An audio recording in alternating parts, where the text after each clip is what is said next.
Dungeons & Fighters is an extremely complicated game. For beginners, it will seem overwhelming due to its large number of classes and advancements, each offering its own distinct advantages and disadvantages. Every class has their own unique playstyle. Thus, beginners may not know what to pick in the beginning. In this video, I will go over which classes are the most beginner-friendly and which classes a beginner should avoid. Keep in mind that this video and this list that I am going to provide is not a comprehensive or objective list. It is subjective from my own understanding of the game, as well as me cross-checking with what the community believes. If you see a class that you like, but is not recommended for beginners to play on this list, please still play it.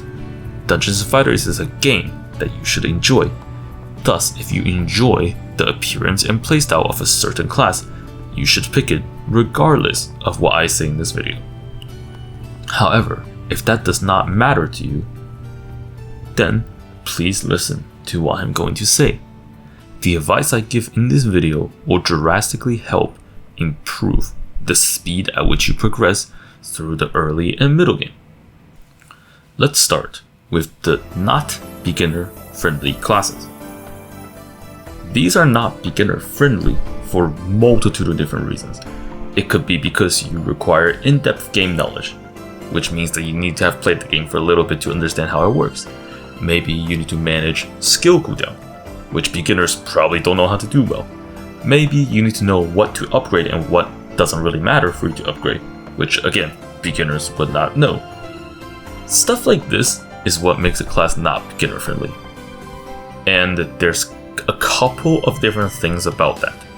However, another major reason why we turn down classes for beginners is because of difficulty.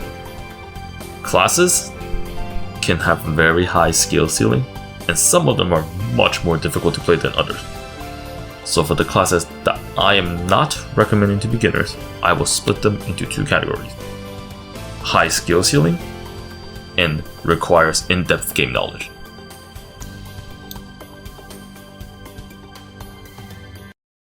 For starters, we have every single buffer in this game. Buffers are your supports.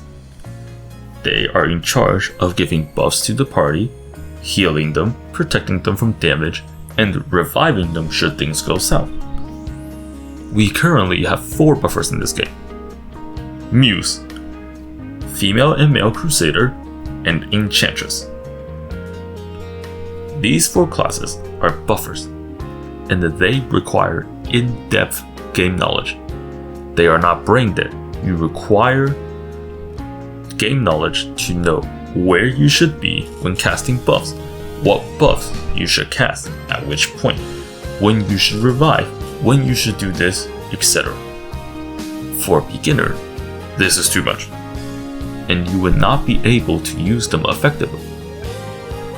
Another reason why I cannot recommend buffers for beginners is because as a beginner, you're most likely not partying with other people yet. And buffers are really important if you're going to party. In solo play, buffers are not terrible. They have unique passives and upgrades that allow them to be serviceable in solo play. However, why not just play a dedicated DPS at that point? For that reason, I cannot recommend buffers for beginners. Now, if you like the idea of slamming the enemy in the face with a giant cross of light, go ahead, play Crusader. But if the skills doesn't really entertain you in a buffer class, then don't play it as a beginner. You're gonna have a hard time. Next, we have high skill ceiling. If buffers you should avoid, then high skill ceiling characters for beginners you should avoid, like Hellfire. You are going to cry playing these characters if you're a beginner because you have no idea what you're doing. High skill ceiling characters could be for a number of different reasons as to why there's high skill ceiling. Maybe they require in-depth game knowledge again. Maybe they're just difficult to use. Maybe they're more combo oriented. Maybe they're really close quarters, so you can't really farm effectively. Stuff like this makes a class very high skill ceiling and not beginner friendly. These classes are Grappler, both male and female, Striker, both male and female, Monk, and of course, basically every single Thief class, but especially Shadow Dancer. Elven Knight is also very high skill ceiling, but for a completely different reason, because she just has so many different mechanics to manage, so of course, again, in-depth game knowledge required. And Ghostblade is also on a lot of different lists as high skill ceiling. Personally, yes, I agree. However, keep in mind that Ghostblade is really good at farming. It has very big area of effect skills. The reason why it's difficult to play as a Ghostblade for beginners is because it just requires you to manage positioning a lot. So for beginners, maybe that's not correct. Another class that cannot be recommended for beginners, or really almost anybody I think, is Dark Knight. Dark Knight is a subclass, meaning that you can only play it once one of your characters hits level 70 or above. And the Dark Knight is basically if you took Male Slayer and mixed all of his advancements into one class and makes it combo oriented. And you wonder why that's not beginner friendly, right? So yeah, don't pick these characters. If you like them, play them, sure. I mean, you can't even play Dark Knight on a new account, so ignore that completely. But for beginners, if you want to play these high skill ceiling characters, I can't stop you. But please be careful. You're going to struggle. Ping! This is a special segment on not beginner friendly classes. And even though it's not really for beginners per se, this is another issue. If you like to play with other people, if you love to team up and party, but your internet's not great, or you have high ping, avoid these 4 classes like hell. Grappler, both male and female, Rouge, and Shadow Dancer. These 4 classes require extremely precise positioning and timing, and if you have high ping, good luck with that. So if your internet's not great, or if you know you're going to lag, don't play these classes. You're gonna do a disservice to your party members and especially yourself, because you're gonna whiff all of your attacks and then you're gonna die and do 0 damage. And yeah, in case it wasn't obvious enough, if you just play solo, you can just completely ignore this section because it's just for people who like partying. Now, let's talk about beginner-friendly characters. They're beginner-friendly because of the completely opposite reasons of the classes that are not beginner-friendly. High AoE, high damage, does not require in-depth game knowledge, easy to use, etc, etc, etc. I can't guarantee that you'll like playing these characters. But again, these are beginner-friendly. You're gonna find out very quickly that if you play a more difficult class, you're gonna realize, wow, these classes were a lot easier to play. So for beginners, please consider some of these classes. They're really easy to play, and who knows, maybe you'll end up liking one of them anyways. Let's start with my boy, my favorite class in the game, and many other people's favorite class, possibly the most popular class in this game, Berserker. The GOAT. He has everything. High damage, good AoE, easy as hell to control, does not require in-depth game knowledge, super straightforward. He is the beginner's haven. If you are a beginner, I cannot recommend playing Berserker enough. There's just one caveat. Towards the late game, especially towards the late game, you're going to notice that Berserkers aren't using Zambatos, which are their recommended weapons. Zambatos are slow, really slow, and towards the late game, when your damage is very important and related to your cooldowns, Zambatos don't help that because Zambatos increase your skill cooldowns. Thus, late game Berserkers will start playing Katanas. Katanas are faster, and they don't increase your skill cooldown. So, Katanas for late game, but in the beginning you can use Zambatos just fine. Zambatos do more damage technically, but it is not worth the trade-off of having lower cooldowns. Do not do it. So, Berserkers. They're great. Beginners will probably not struggle with them all that much. And the only concern that I can see a beginner would have is managing the HP drain. But you literally have a self-heal skill that heals like 30% of your HP. So, at that point, that doesn't matter. Easy to use. Good farming speed, super high AoE and damage. It's great. It's fantastic. I love it. However, as much as I love Berserkers, I have to admit that the best class for beginners, without a shadow of a doubt, possibly one of the best classes in the game as well, female Nen Master.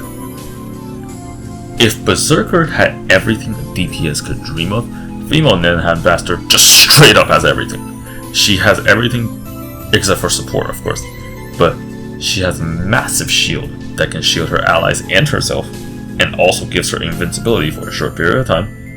Her skills are super fast, big area of effect, good damage. She's probably one of the best farming classes in the game. Like, she farms so quickly, it's ridiculous. So yeah, female Nen Master, very strong, very good class. And of course, same thing as Berserker. Doesn't require in-depth game knowledge, easy to use, it's just great. Female Nen Master is definitely my top pick for a beginner. That or Berserker, both of these classes are very good. The next ones are a little more iffy, but they're still really easy to use, so let's talk about them.